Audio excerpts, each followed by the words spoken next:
welcome to Amish Roots, plain talk in a modern world. Thank you for joining me. Are you, like me, starting to feel like what we say is scrutinized word for word? Almost everything we say seems to offend someone, even when it is part of normal conversation.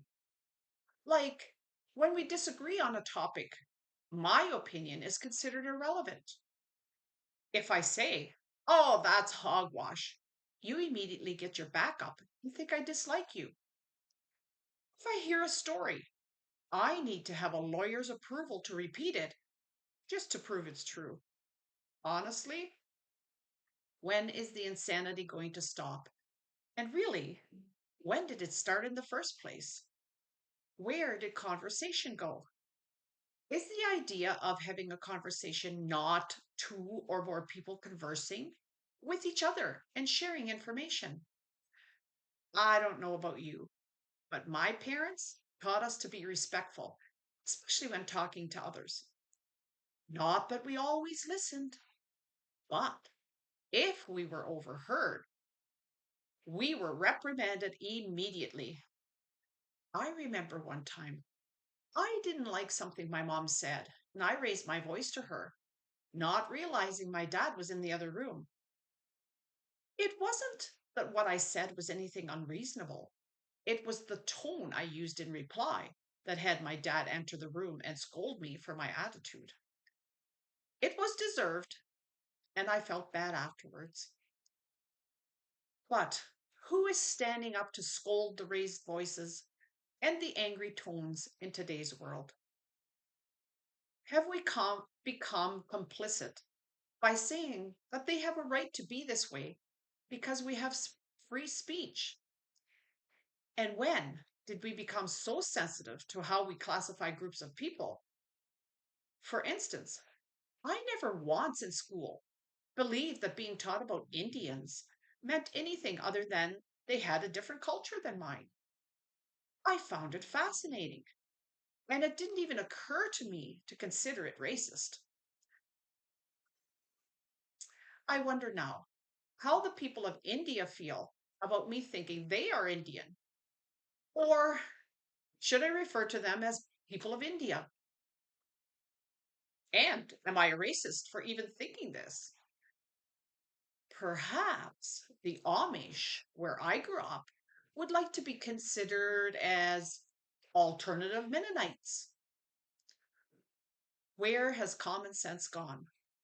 Out the window, like my sister accused me of once? When did it become fashionable or appropriate to have bumper stickers declaring vulgar language in opposition to world leaders? Or locking people up because of their nationality? Or disrupting the lives of innocent residents to hold convoys in the name of free speech? I agree with those that complain, saying that the media is not always telling the whole story. But seriously, have we always gotten the facts completely right before we share about an incident? By the way, can someone please tell me what alternative news is? I have been hearing this expression often in the last few years. Is it, as it suggests to me, someone's version of the actual news? Because that is how I interpret it.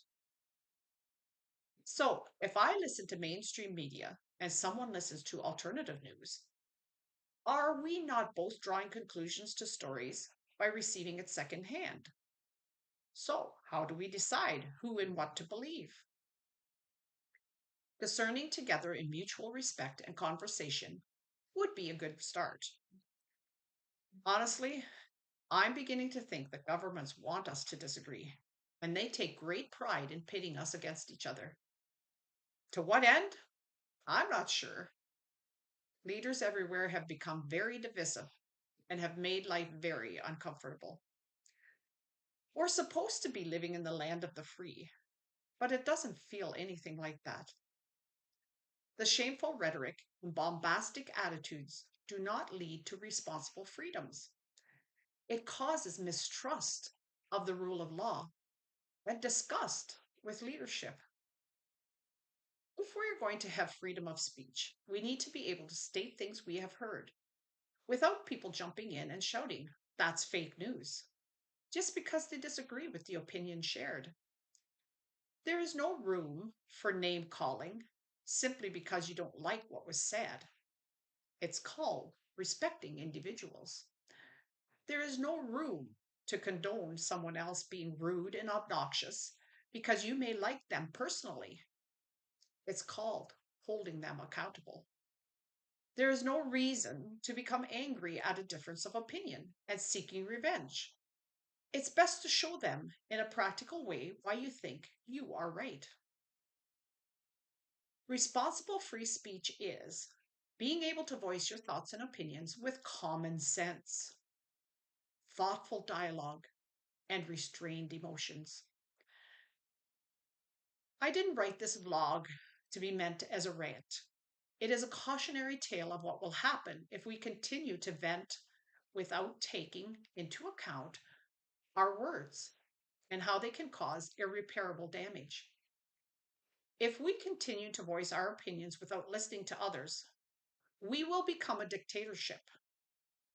Free speech is a freedom, but not if only certain views are allowed to be expressed. Perhaps we all need to take a step back from being right, pushing our agendas, to having actual conversations, working together. And as my dad always cautioned us, think before you speak. Mach gut, and we'll see you June 11th on Amish Roots.